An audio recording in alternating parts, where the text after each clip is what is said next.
기나긴 조선 역사에서도 대왕이라는 칭호를 받은 왕은 몇 명 없다. 대왕이란 위대한 업적을 남긴 왕에게 붙이는 칭호로 조선시대에는 대부분의 왕에게 예우 차원에서 붙이건 하던 칭호다.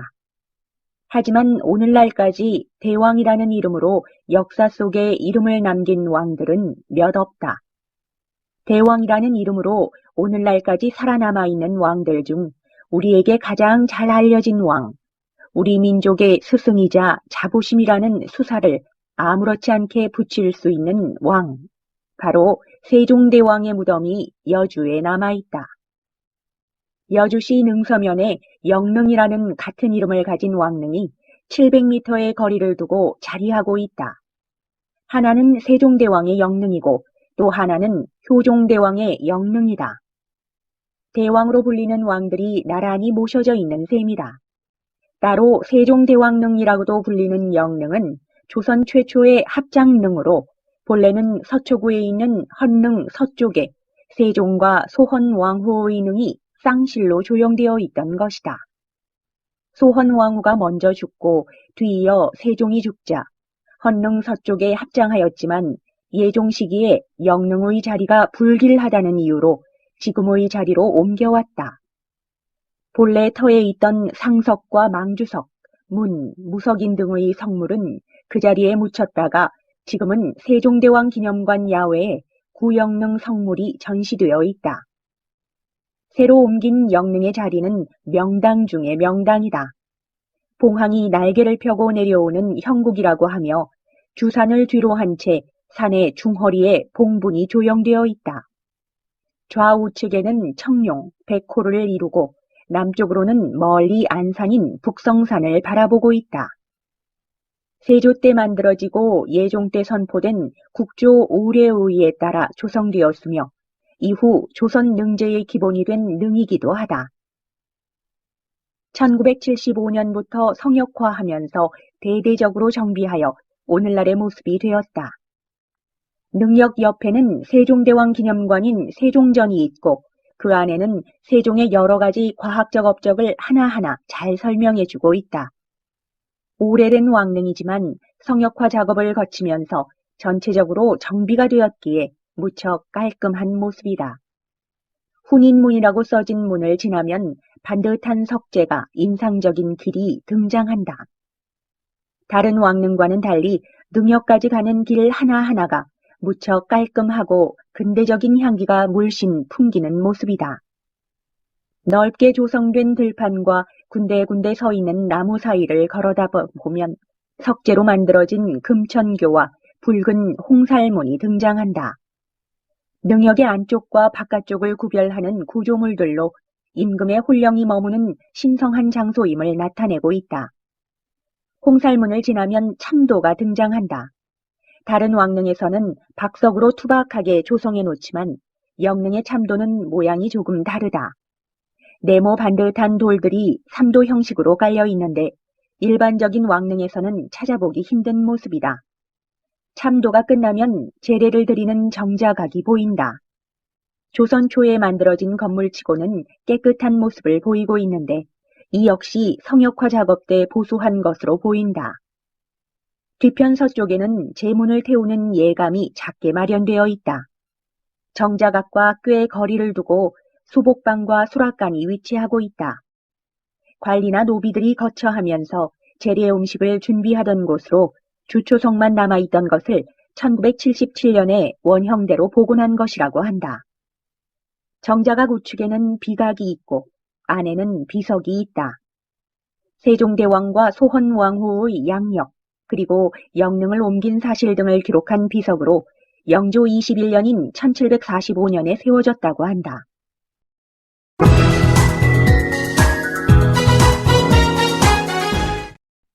정자각 뒤편에는 봉분이 모셔져 있다.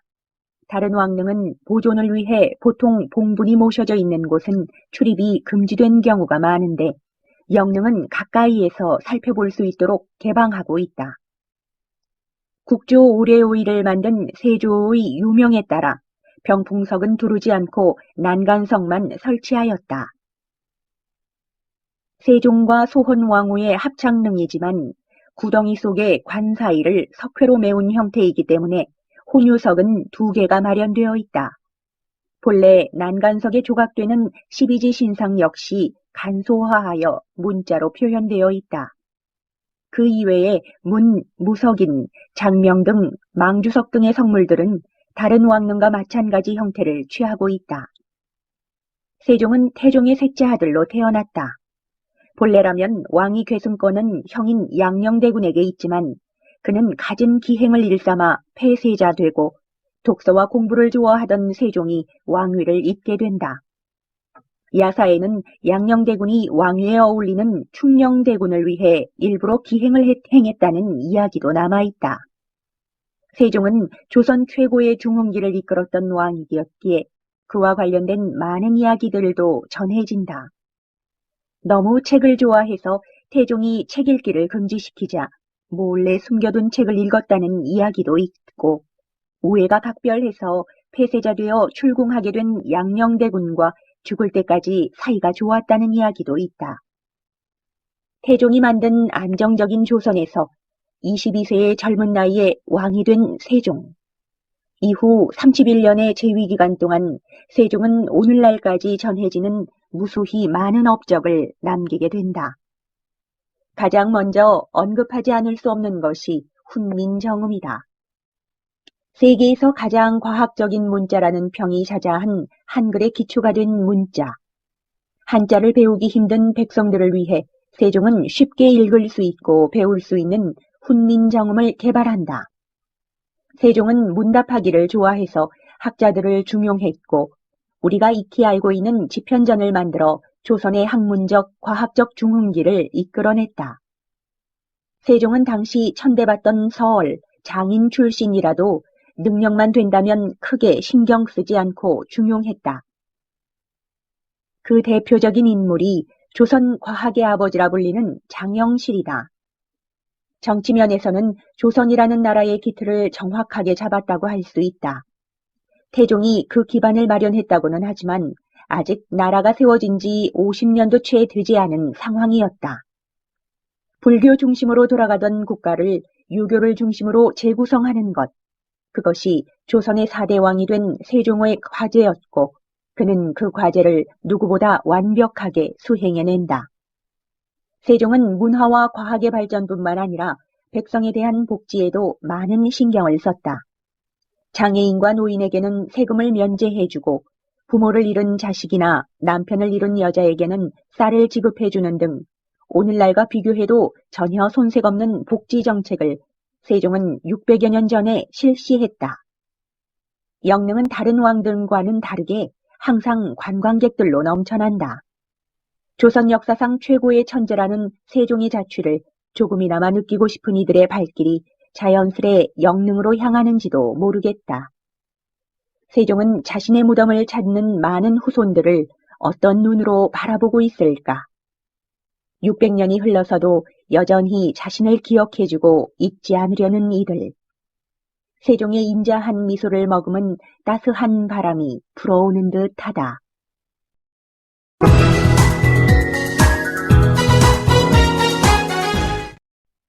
세종의 영릉에서 북동쪽으로 700여 미터 떨어진 곳에 같은 이름의 영릉이 또 하나 존재한다.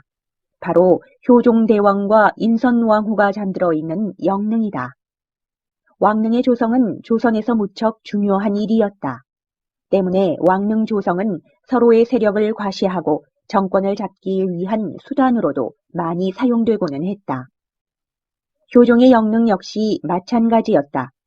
처음 효종의 능은 구리의 건원릉 서쪽 산줄기에 조성되었었다. 그런데 조성되고 14년이 지난 뒤 병풍석에 틈이 생겨 빗물이 스며들었을 우려가 있다는 가능성이 제기되면서 천장론이 불거졌었다. 결국 세종의 능 동쪽에 입지를 정하고 원래 효종의 능을 열어보게 된다.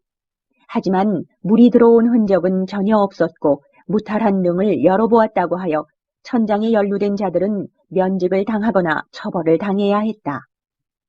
권력 다툼의 장이 되었던 능이지만 능 자체의 모습은 원형 그대로 잘 보존이 되어 있다. 관리가 잘 되어 있는 것은 제사를 준비하는 제실 역시 마찬가지여서 영릉의 제실은 조선 왕릉의 제실 중 유일하게 보물로 지정되어 있기도 하다. 제실에서 영릉으로 들어가는 우거진 숲길을 지나면 우람한 모습으로 서 있는 홍살문을 만날 수 있다. 홍살문 옆에는 제관이나 왕이 사배하던 배 위가 네모난 모습으로 위치해 있다.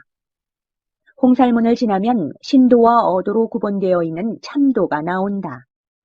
세종의 영릉과 달리 다소 투박한 돌로 만든 길로 일반적인 왕릉의 참도와 큰 차이가 보이지는 않는 모습이다. 영릉에서 가장 특이한 모습인 금천교의 모습이다. 금천교는 본래 왕의 혼령이 머무는 신성한 영역인 왕릉과 바깥 세계를 구분하는 다리로 밑으로는 산에서 끌어온 금천이 지나다니도록 조성해 놓는다. 통상적으로 금천과 금천교는 홍살문 밖에 능역이 시작되는 위치에 놓이지만 효종의 영릉은 정자각과 홍살문을 연결하는 참도 중간에 금천교가 조성되어 있다.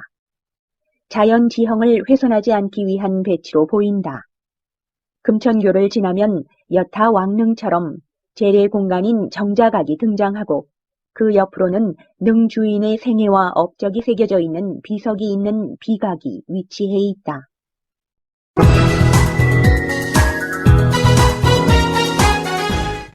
정자각 뒤편으로 봉분이 자리하는데 동원 상하릉 형식으로 조성되어 있다.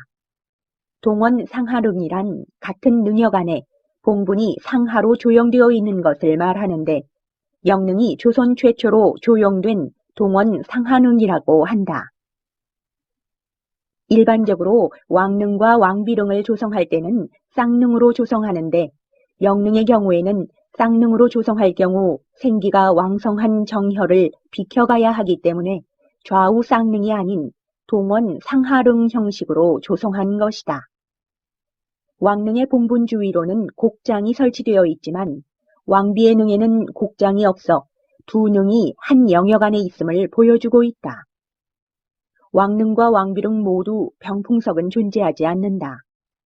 왕릉과 왕비릉 모두 국제 오례의에 따른 성물 배치를 하고 있다. 뒤편에 효종의 봉분이 있고 그 앞에 인선왕후의 봉분이 있는 형식인데 봉분이 넓게 자리하고 있어서인지 조금 허전한 느낌이 드는 모습이다.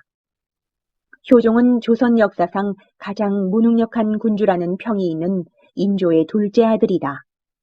인조 반정 후 왕자로 책봉되고 복림대군이라는 자귀를 받게 된다. 본래 왕위와는 상당히 동떨어진 입장에서 단숨에 왕위계승이라는 자귀를 받게 된다. 왕위계승권 서열 2위로 급상승한 셈이다. 하지만 그것이 효종에게는 불행의 씨앗이었다. 병자 호란이 터지고 효종과 그의 형인 소현세자는 아버지가 청나라 황제 앞에 무릎 꿇고 땅에 머리를 찢는 굴욕을 봐야 했다. 병자 호란 이후 효종과 소현세자는 청나라로 끌려가게 된다. 그곳에서 효종은 형 대신 전장으로 향하기도 하고 서로를 의지하며 우애가 더욱 돈독해진다. 하지만 역사와 운명은 둘을 다른 방향으로 이끌고 만다. 동생인 효종은 굴욕적인 인질 생활을 곱씹으며 복수를 다짐한다. 함께 인질로 끌려간 조선인들의 참상을 직접 목도했고 청나라 군대의 모습을 보며 약점을 찾기 바빴다. 형인 소현세자는 동생과는 정반대의 생각을 가지게 된다.